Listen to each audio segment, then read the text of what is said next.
Good afternoon, everybody. For those of you who I don't know, my name is Sarah Fernandes. I'm the Medicare Sales Manager at Health New England.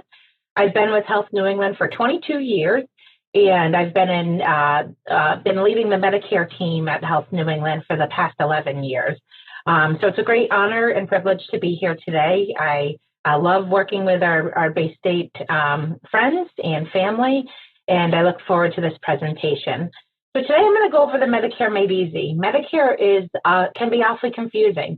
There's so many different parts to it. People don't know when they need to enroll, when they need to make changes, and everybody, gets a little bit confused about what a Medicare supplement plan is and what do you actually need in addition to original Medicare. So I'm going to cover all of those pieces today and try to make Medicare a little bit more simple. And as Sue mentioned, if you have questions, I'm happy to answer any questions you have after the presentation. So we'll begin. So let's just talk about the basics, original Medicare. So what is original Medicare? Original Medicare is a federal health insurance program for people age 65 and older, people under age 65 with certain disabilities. So if somebody has been collecting Social Security disability for 24 months, upon their 25th month, no matter what their age, they are eligible for Medicare Part A and Part B. And people of all ages with end-stage renal disease, which is permanent kidney failure requiring dialysis or transplant. With that original Medicare, that red, white, and blue original Medicare card, there are two parts, Part A and Part B. Part A helps to cover hospital services, so inpatient hospital care, skilled nursing, hospice, and some home health care. Part B covers your outpatient services, things like your doctor's visits, your labs, your x-rays, outpatient surgery, home health care, and your preventative services that you go for each year. With Part A and Part B, there are some costs associated that beneficiaries should know about. And I apologize, we are all working from home still, and so my phone is ringing. Sincere apologies for that. So with Part A, there is no monthly premium. So if people work and pay Medicare taxes while working, them or their spouse, and they must work 10 years or 40 quarters and pay those Medicare taxes for 10 years or 40 quarters. Upon turning 65 or becoming Medicare eligible, they will automatically get Part A, Medicare Part free. If somebody has worked less than 40 quarters and has not paid those Medicare taxes while working, they can still get Medicare Part A, but they will have to pay a monthly premium for that. I don't know, for most people, it is at no cost because they've paid those Medicare taxes while working. With Medicare Part A, if you were to go inpatient into a hospital setting, so you are inpatient and you're there for 1 day, 2 days, 3 days, 4 days, up to day 60. For the 2021 calendar year, you're going to pay a part deductible, and that deductible is $1,484. So if you're there 1 day and you're admitted to the hospital for that 1 day, you will pay $1,484. If you're there 30 days, you would pay the $1,484. This covers you up to day 60. After day 60, if you're still in the hospital, you per day copayment that ranges from either $371 per day or $742 per day. One thing to note, and this is really important, and why people think about adding on additional coverage to their original Medicare card, is because this part deductible can be charged more than one time in a year. So let me just give you an example. Say you're in the hospital for 3 days, and you have just your red, white, and blue Medicare card, and in the hospital 3 days, you get charged the first $1,484. You come home and you're feeling great. You're home for 1 month, 2 months, 3 months. And now at the 4th month, you're readmitted into the hospital. Because you had 60 days between that first admission and that next admission, you're now going to get charged the $1,484 again. So things can become pretty expensive if you just have that original red, white, and blue Medicare card. Now, I do want to point out that this figure will change for 2022. Normally, it is released by now, and I did look just about a half an hour before this presentation to try to get the most accurate information for you, but the 2022 Part A and Part B information has not officially been released yet. So do anticipate that this number will change for next year. So let's move to Part B. As I mentioned, Part B covers those outpatient services, things like your labs, your x-rays, your doctor's visits. Part B, most people do have to pay a Part B monthly premium. And currently today for 2021, the Part B monthly premium for people that are have an annual gross income of $88,000 or below, they pay $148.50 each month. If you are collecting Social Security, this $148.50 for your pay will automatically come out of your Social Security check. If you're somebody who hasn't decided to take Social Security quite yet, what Medicare does is they bill you for this monthly premium on a quarterly basis. So they bill you every 3 months for this premium. Now, we do know that this monthly premium will change next year for 2022. And the monthly premium for 2022 is supposed to be $158.50.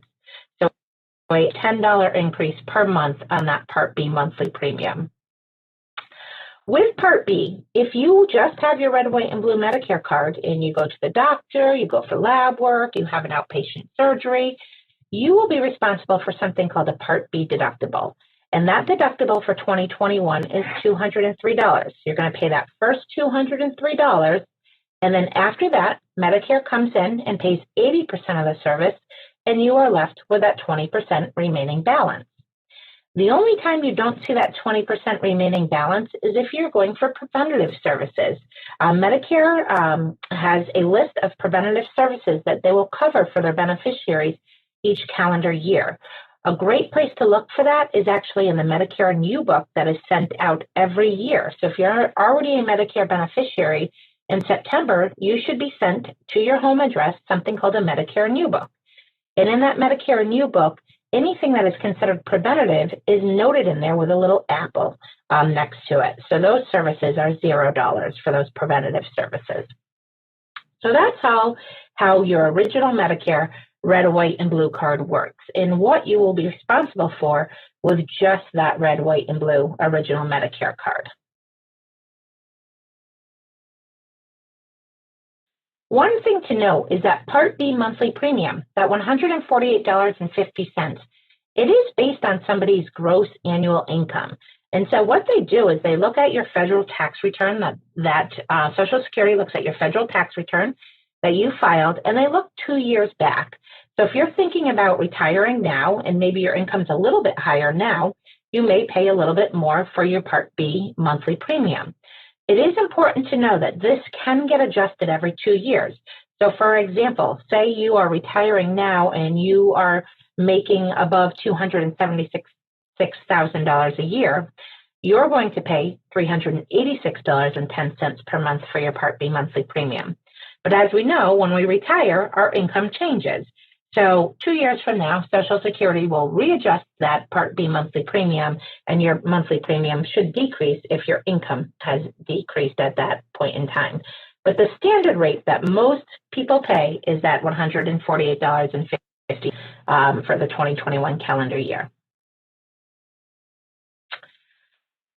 There's something that comes up often, and it's called the Part B late enrollment penalty. People always ask me, Sarah, am I going to get a penalty if I work past the age of 65 and I want to keep my employer group plan? And the answer is no. If you have credible employer group coverage through or your spouse, and that credible coverage has to be at least as good as Medicare. So if you're age of 65, every year from your employer, you should get a letter. And that letter should say your coverage is at least as good as Medicare. So if you have credible employer group coverage that's at least as good as Medicare, you will not be assessed this Medicare Part B late enrollment penalty. The people that are assessed this penalty are folks that maybe turn 65 and they don't know that they need to sign up for Medicare Part A and Part B. And they basically go without any coverage. And then for every 12 month period, they did not have Medicare Part B when they were first eligible to do so, and they had no other credible employer group coverage, they will be assessed what's called a Part B penalty, and that's 10% for every month that they didn't have every 12 months that they didn't have that coverage. So what does this really mean? It's important to know two things. One, if you're working past the age of 65 and you have credible employer group coverage, you won't be assessed this penalty. When you decide to retire, you are going to get two letters from Social Security, one that you fill out and one that your employer group fills out. You're both going to attest that you had credible employer group coverage, and Social Security is going to waive this, so you don't have to worry about it. The other thing with this, again, is if you haven't had credible coverage, then you have to worry about the penalty. So those are the two important pieces on this slide.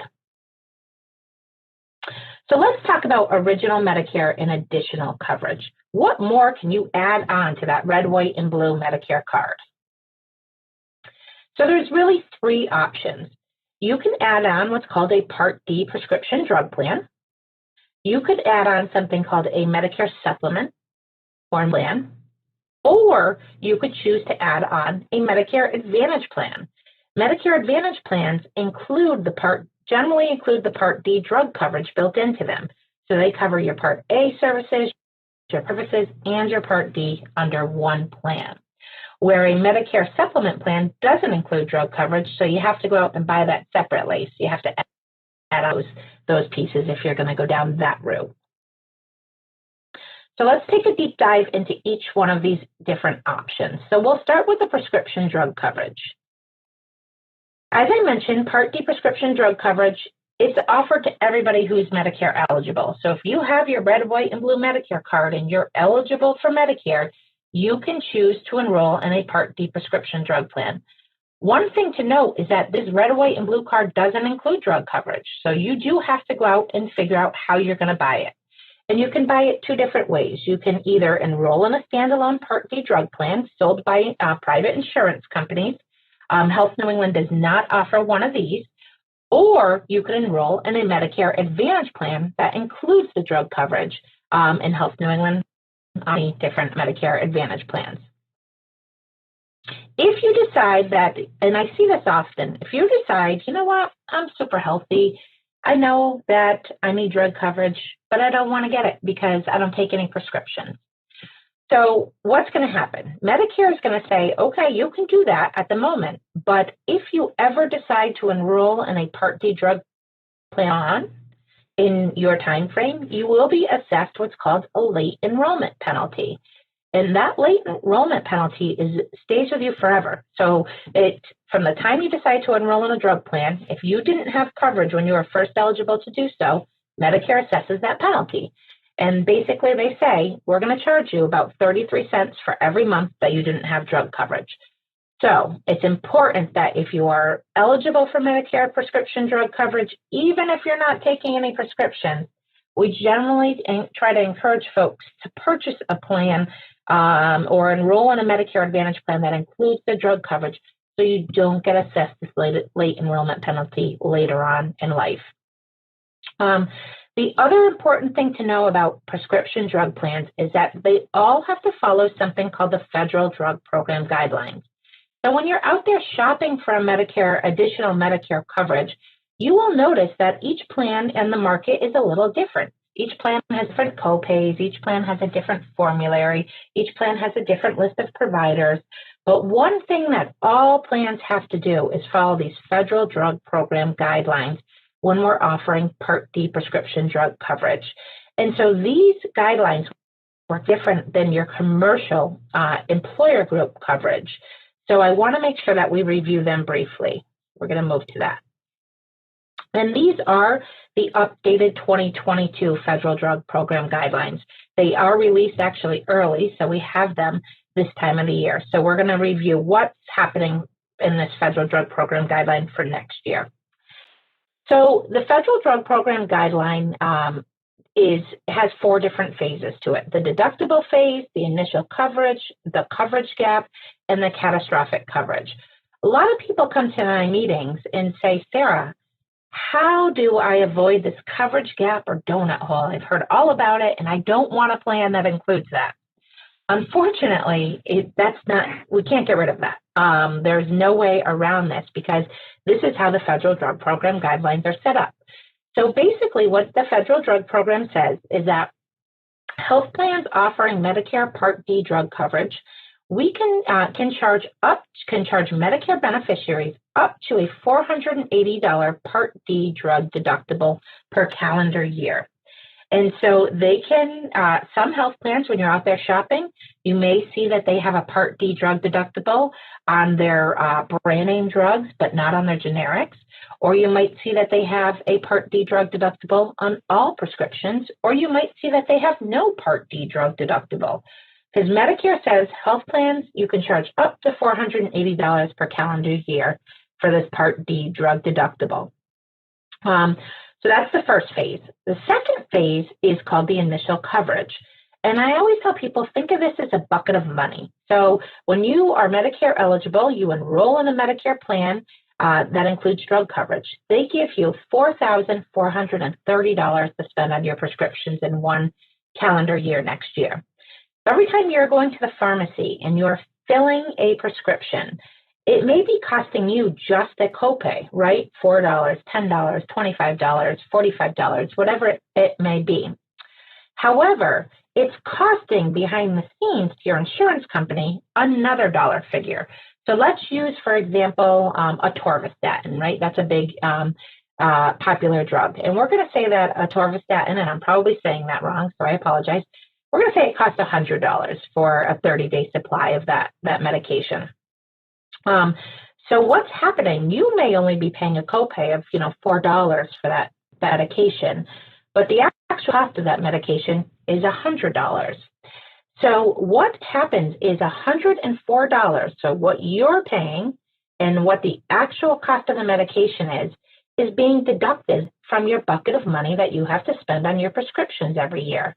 So now instead of having $4,430, right, you have a little less than $4,300 to spend on your prescriptions for the remainder of the year. So that's important to know. We always get asked that from people, like, how do I get into the coverage gap or the donut hole? In the way that you fall in there, and you believe me, you don't want to fall in there, but if you were to fall in there, it means that you spent all of your money in this initial coverage period. So you spent that allowance that Medicare gives you to spend on your prescriptions in that calendar year. If you fall into the coverage gap, so you've spent all that money, now you've fallen into the coverage gap or the donut hole. What that means is that you are going to have to pay a higher cost for your prescriptions during this period of time. So instead of paying your copay of, $4, $10, $45, $95, whatever it may be, you are now going to be paying 25% of the cost for brand name drugs, 25% of the cost for generic drugs. And in order to get out of the coverage gap, so for somebody to get out of this coverage gap or donut hole, they have spent out of their pocket $7,050 in the 2022 calendar year. So it could cost beneficiaries a great deal of money if they were taking a very expensive medication. Once somebody does meet that catastrophic coverage, so they've spent $7,050 out of their pocket, they then go back to paying copays of either $3.95 for generics or $9.85 for all other drugs, or a 5% coinsurance, whichever is greater. One thing I want to point out, a lot of people ask me, Sarah, can I deduct $7,000? Can I subtract $4,430 from $7,015? Figure out, what I'm going to have left. The answer is no, you can't do that because they're two separate buckets or categories. So this $7,050, this is what you're paying out of your pocket. So if you had to pay a deductible in the deductible phase, behind the scenes, your health plan is calculating how much money you're spending out of your pocket towards this out-of-pocket cost here. So they're tracking that means. So if you had to pay a deductible, that's being tracked. If you had to pay any copays during that initial coverage, that's being tracked into your bucket of money and your out-of-pocket cost. And then if you fall in the coverage gap, if you have to pay 25% of anything, it's being tracked into this bucket of money. So God forbid, but if you did fall into that coverage gap or donut hole, you would not have the full $7,050 to meet to get out of it. You've already paid into that bucket of money throughout the year as you're filling your prescriptions. Hopefully that makes sense. The Part D Federal Drug Program Guideline is certainly the most confusing part of Medicare. And so if anybody has any questions after, I'm happy to answer them. But if you understand this, then you understand Medicare, because this is certainly the most confusing part. Okay. We talked about the late enrollment penalty and what if you don't want to purchase drug coverage. So I'm going to skip over the slide because we've already covered this information, but we will share this presentation out, and you'll have this out as well. So what's important if you're thinking about just choosing a drug plan or shopping for a Medicare Advantage plan that includes drug coverage? I always tell people, review the formulary. That is the most important thing. Look at that list of covered drugs. If you're calling around and you're asking the insurance carriers, is my prescription covered? Ask them to send you a hard copy of the formulary book. Go on their website. All insurance carriers have to post this information on their website, or you can even go to Medicare.gov and enter a list of your prescriptions, and the companies that cover them will pop up onto your screen if you're computer savvy. So there's a lot of different ways to find out if your prescriptions are covered, but I would say that is the most important thing when you're shopping an insurance plan. Ensure the plan covers your pharmacy. There are some plans out there that have a limited pharmacy network, so this is very important as well. You may like the pharmacy that's on your street corner or a mile from your house, right, where your insurance company might not cover that pharmacy. So when you're shopping for a plan, make sure you ask, is, CVS, Walgreens, Big Y, Walmart, Target, the corner pharmacy, are they in the network when you're shopping for a plan? Some plans out there have that very limited pharmacy network. You have to use certain pharmacies, or you're going to pay more for your prescriptions, and or your prescriptions aren't covered. So that's important when you're shopping. Compare the cost of the plan and compare the cost of the drug. If you go on Medicare.gov and you enter your prescriptions, they will give you a printout that you can print out, and it'll show you how much you're going to pay for each prescription each month, and if they think that you will fall into that coverage gap or donut hole at any point in time during the year. So that really is a great resource tool when you're shopping Medicare.gov and entering in your prescriptions. Some companies offer savings through mail order. All Medicare Advantage plans and all Medicare Part D drug plans receive what's called a star rating each year and that star rating looks at our quality and looks at performance. So when you're shopping for a prescription drug plan, look for a plan with a higher star rating. That means that they have good quality, they have good customer reviews, and they're meeting their performance standards required by CMS. One thing that's important, as I mentioned earlier, join a plan when you're first eligible to do so you can avoid getting hit with that late enrollment penalty. And last, know that you can change plans every calendar year. So the plan you choose today is not the plan that you're going to be stuck in forever.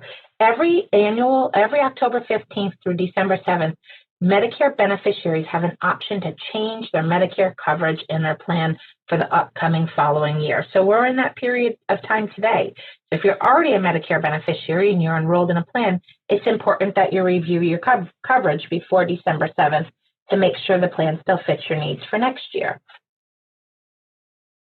Okay, let's move on to Medicare supplement plans. So Medicare supplement plans is something you can add on to that additional, that red, white, and blue original Medicare card. Medicare supplement plans are sold by private insurance companies such as Health New England. We do offer many different Medicare supplement plans. Medicare supplement plans are designed to supplement original Medicare. So in the beginning of this presentation, we talked about that Part A deductible, that $1,484 if you were to be admitted to the hospital. We talked about the Part B deductible, that $203 if you go for outpatient services.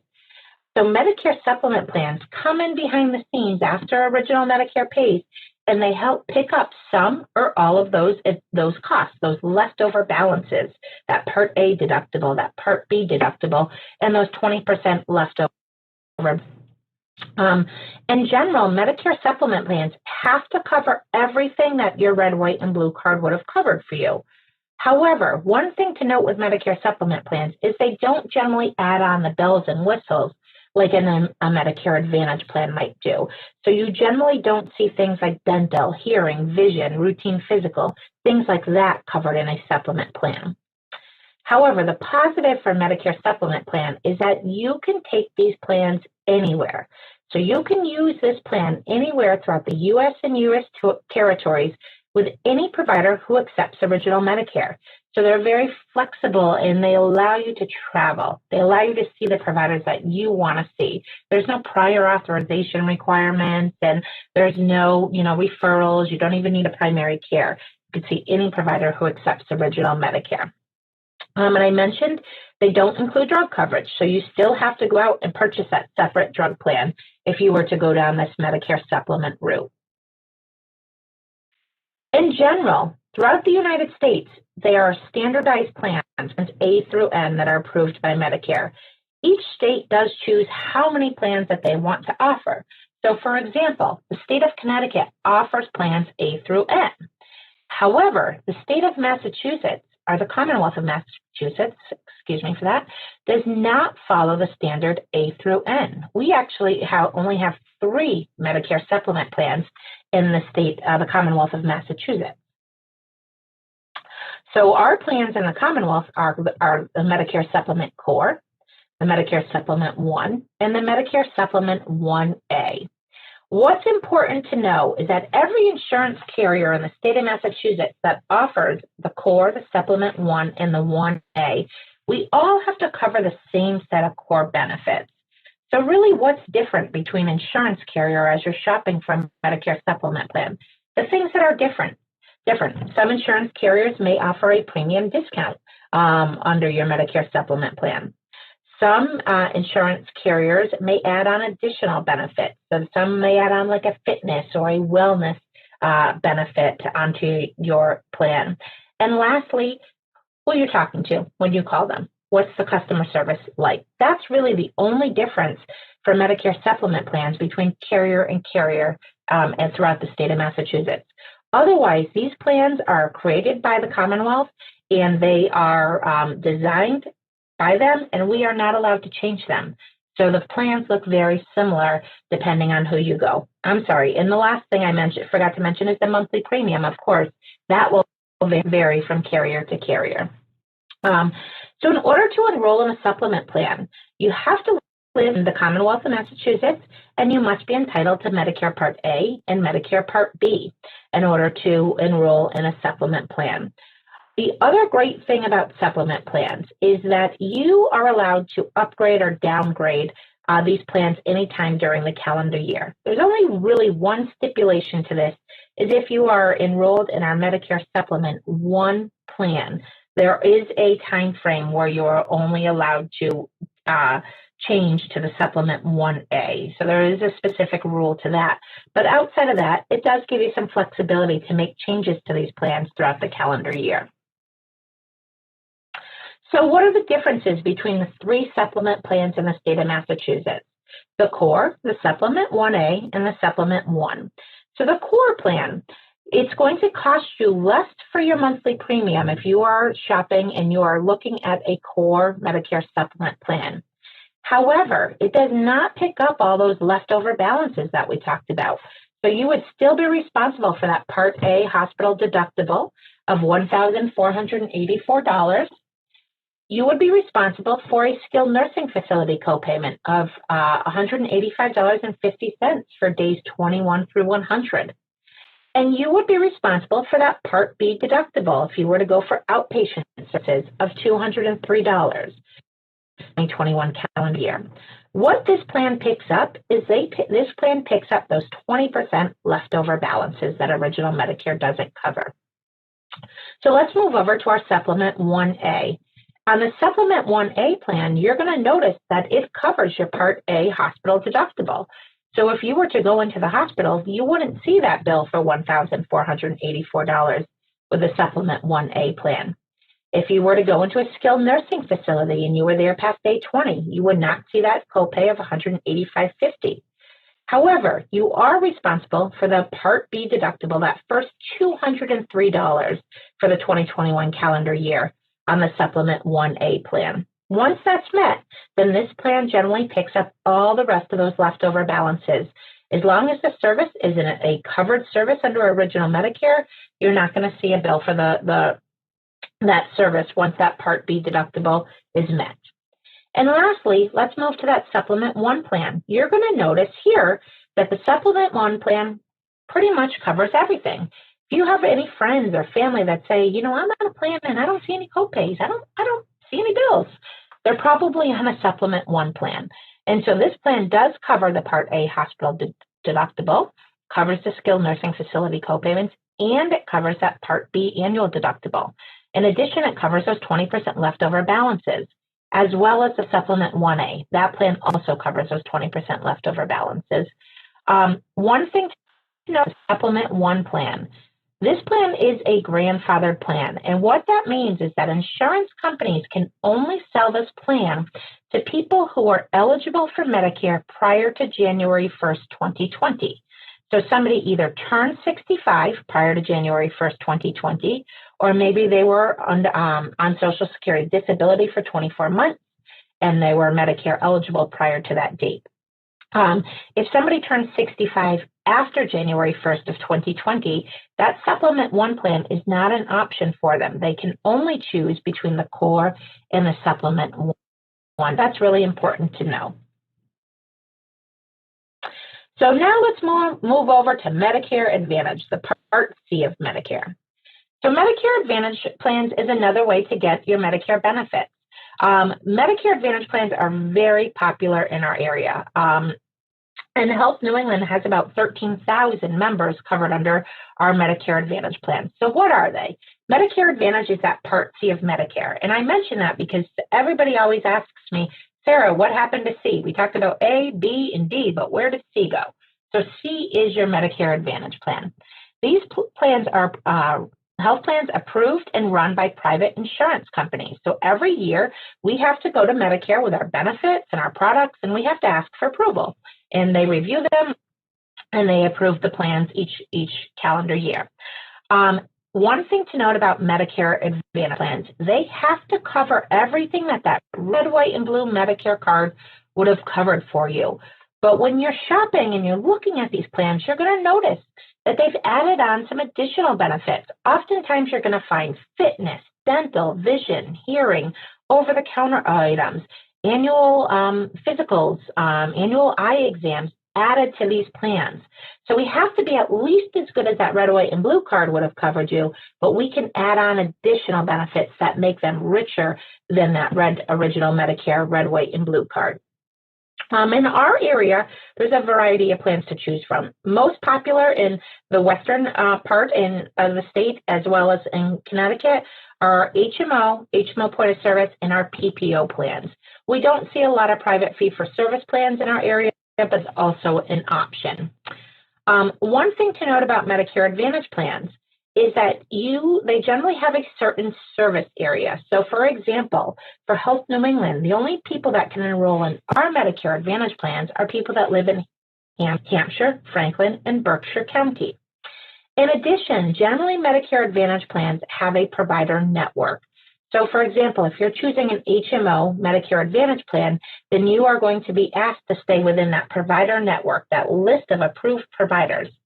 If you're choosing a PPO Medicare Advantage plan, then you generally have the ability to see providers that are in the network, but also have the ability to see providers that are outside the provider network at maybe a higher cost to you, depending on the plan that you choose. Medicare Advantage plans generally include the prescription drug coverage built in. So you don't have to go out and buy that separate prescription drug plan. It's actually something that they don't even allow you to do. If you're going to choose a Medicare Advantage plan, you have to include, and you need drug coverage, you have to buy one that includes the drug coverage built into it. And one thing to note, I always get asked this question, Sarah, do I need to have both a Medicare Advantage plan and a Medicare Supplement plan? And the answer is no, you don't. It's generally one or the other. You do not need and you should not be enrolled in both a Medicare Advantage and a Medicare Supplement plan. So what else should you know about Medicare Advantage plans? These plans are similar to your employer group plans. Generally, as I mentioned, they have a set network of providers. They have set monthly premiums. But one thing, if you're shopping around, that you're going to notice, and this has been kind of a new trend in the last few years, there are many, many Medicare Advantage plans on the market that start at a $0 monthly premium. So you don't pay anything for your monthly premium. In addition, most Medicare Advantage plans on the market don't have what's called a medical deductible.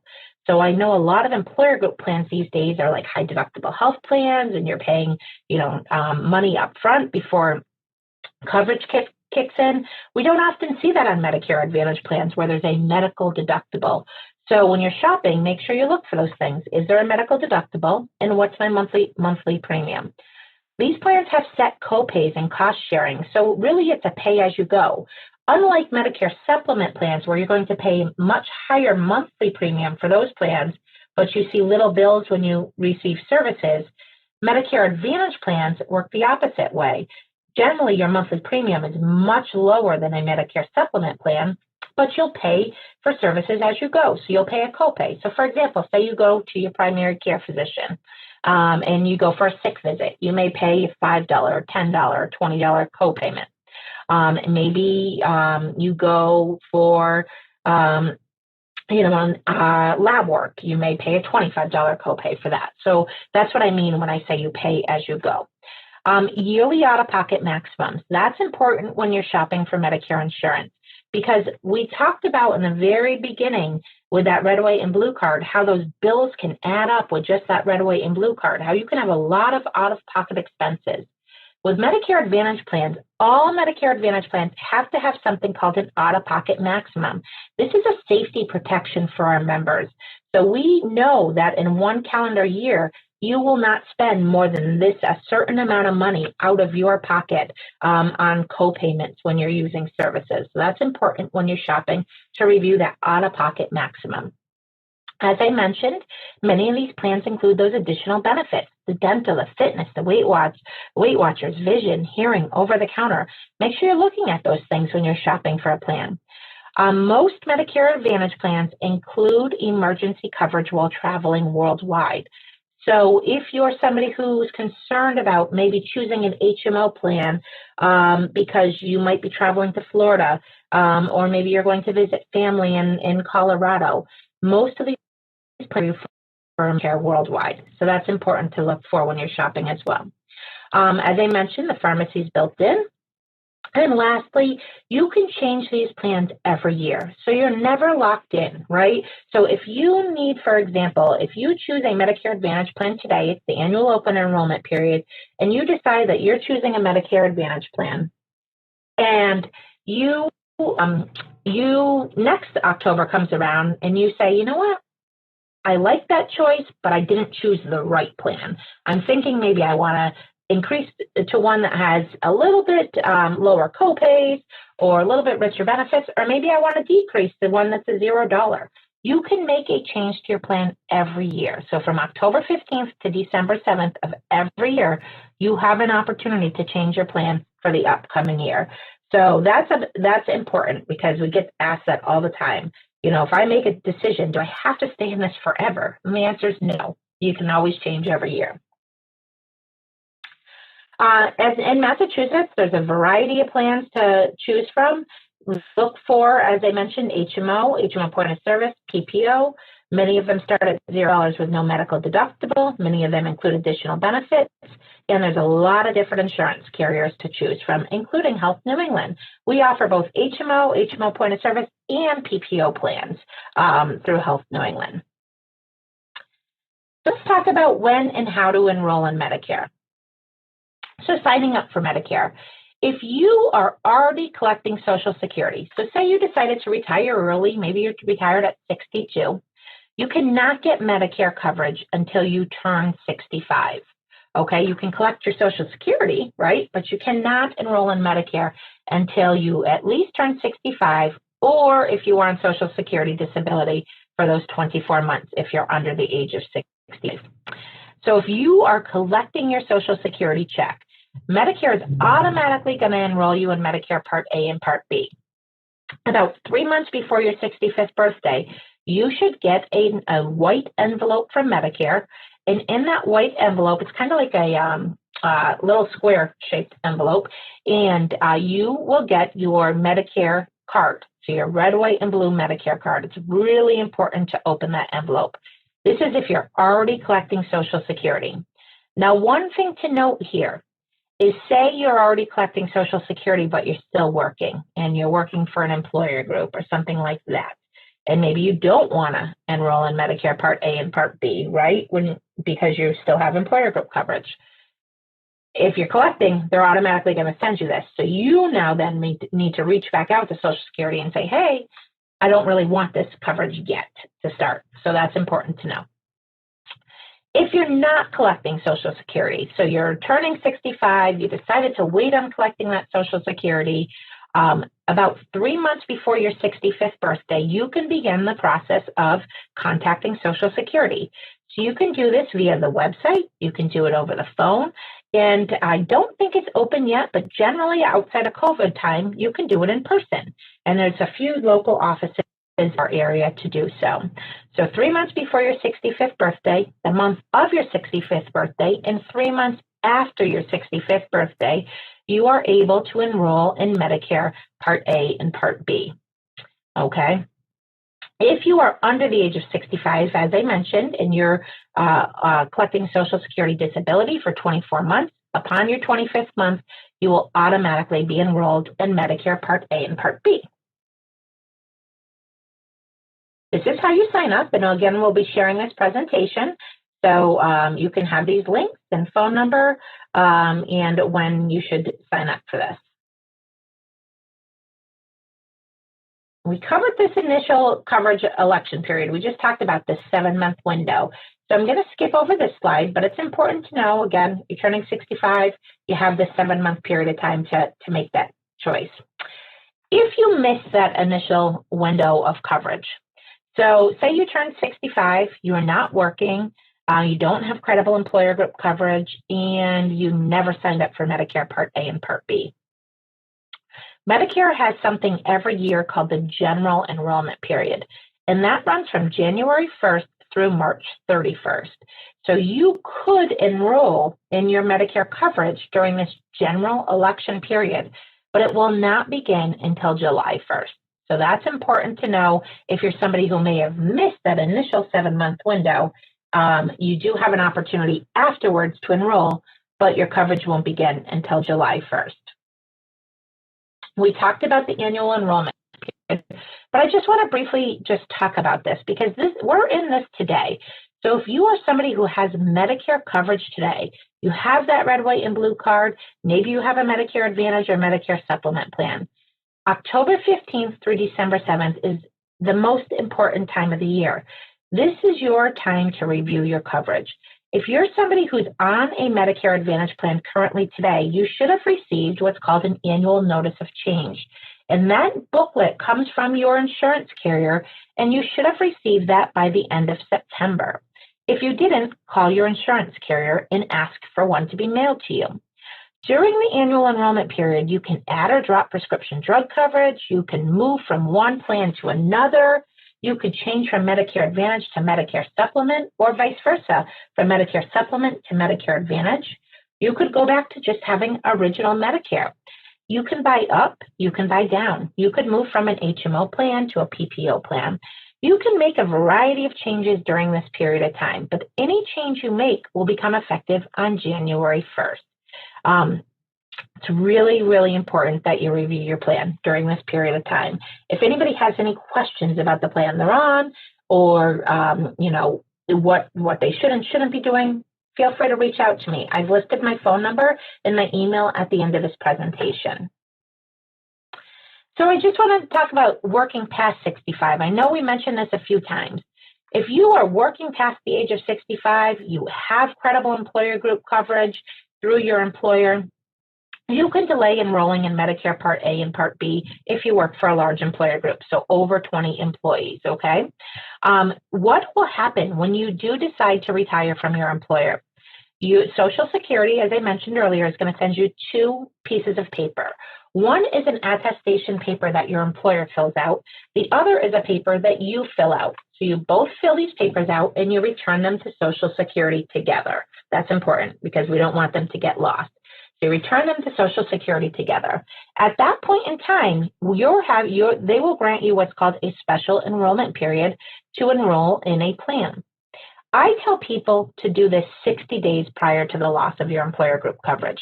One thing you don't want to do is let your employer group coverage lapse, right? You don't want to be without insurance coverage.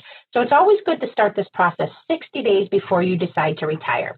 However, if you don't start at 60 days before you decide to retire, technically you have an 8-month period to enroll in Medicare Part A and Part B from the time you've lost your employer group coverage. The only problem here is that you do not have 8 months to sign up for a Medicare Advantage plan. So if that's the type of plan that you're looking for and/or a Part D drug plan, you only have 63 days from the time you've lost your employer group. So that's why I tell people to do this prior to losing your employer group coverage, so you don't have to worry about that window of time afterwards without insurance coverage. Other Medicare special enrollment periods. People ask me all the time, Sarah, I'm leaving. I'm moving into health, to Massachusetts, or you know what, I'm leaving and I'm moving to Florida. You will have a special enrollment period to make a change to your plan if you're losing your employer group coverage. If you're moving in or moving out of a long-term care facility or a nursing home. If you qualify for state prescription advantage or low-income subsidy, you would have a special enrollment period. Or if you're joining a 5-star health plan, you have a special enrollment period. So there are a lot of special enrollment periods that you could utilize. One thing I always tell people, if you ever have a life event where you feel like the plan that you're currently on today is not working for you, call 1-800-Medicare and ask them, do I have a special enrollment period?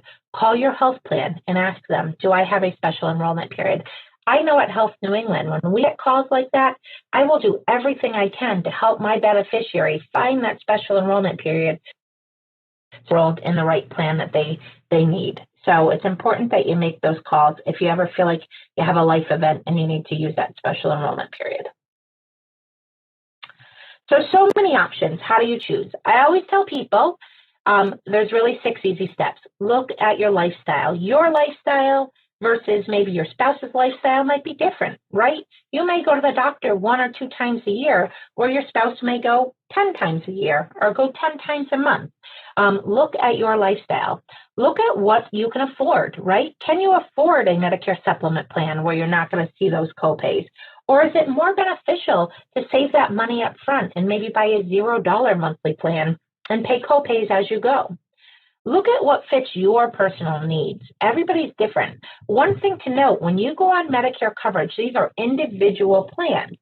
So for example, your plan could be different than your spouse's plan. You don't need to choose that same plan when you go on coverage. Become familiar with the enrollment dates, as I mentioned.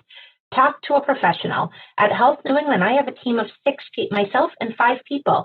This is all we do for Health New England. We go around the community and we help educate people about the different options on Medicare. There's also Shine counselors in the state of Massachusetts and Choices counselors in the state of Connecticut. And 1-800-Medicare is also a great option. There are a lot of professionals that are out there in the community want to help you. We know this is confusing, and so we're really there to help you. So please don't hesitate to reach out. And again, choose the plan that's right for you at the time that you enroll, and know that you can make that change every year if needed to a different plan. So tools to help you shop for insurance, Medicare.gov.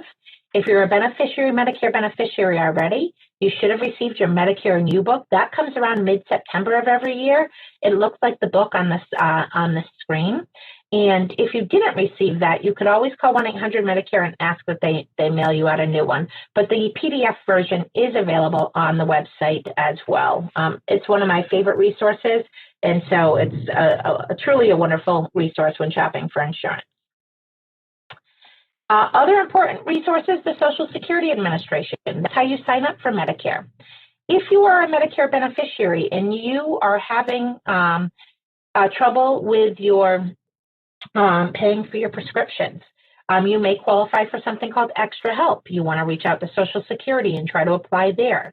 Or you could call State Prescription Advantage if you are somebody who you don't think might qualify for extra help because your income's still a little high, but you're still having a bit of trouble paying for your prescription. State Prescription Advantage is another option. So in the state of Massachusetts and even Connecticut, there are a lot of important resources that will help you make these decisions and help you through that process. And lastly, my team. We're here to help. So please don't hesitate to reach out. As I mentioned, I'm the Medicare sales manager at Health New England. This is all I do for Health New England. I go around the community and I educate and speak with people about Medicare. And I always feel honored to do so because it is so confusing. And hopefully at the end of the day, we can make it less confusing for folks. But also Lee, Carla, Fern, Michelle, and Carrie are also on my team, and they're happy to help as well. So that is the end of my presentation. I'm going to ask Sue if there are any questions. Thank you, Sarah. That was a lot of great information. And frankly, a lot to take in. I'm not even sure what questions to even ask when you were talking about that one particular bit, you know, that everybody gets confused with. Yeah, I was definitely one of those. But we do invite, yeah, but thank goodness for your expertise. So if anybody who was attending the event would like to type in any questions in the Q&A box, most often to the right-hand side of your screen, you can go ahead and do that now.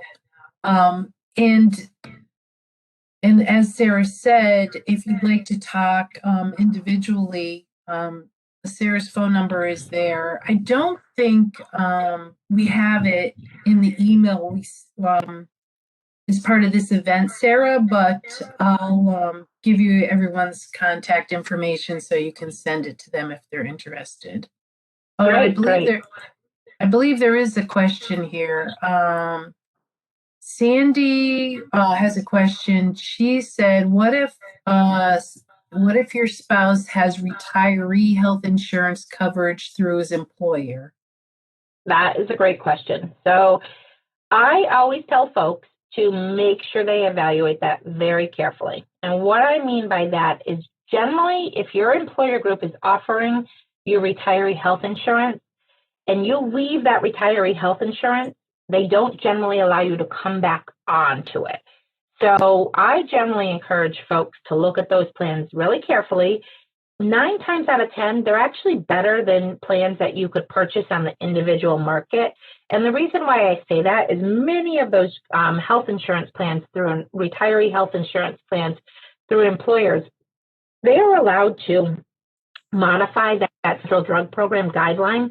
So those plans might be allowed to reduce that donut hole coverage so you don't see a donut hole. So depending on, and they may have plans that have lower copays, lower premiums. So it's important if you're thinking about that and your spouse has retiree health insurance coverage through his employer, make sure you look at that really carefully and make an important decision. I have come across people that have spoken to people that did not tell them this. They left their employer group retiree health plan, and then they couldn't get back on.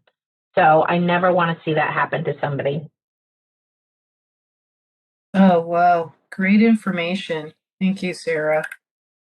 We'll give everyone just another minute or so if there's any other questions.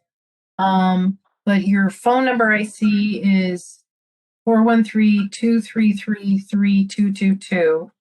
That's a pretty easy number to remember. And I don't see any other questions coming up.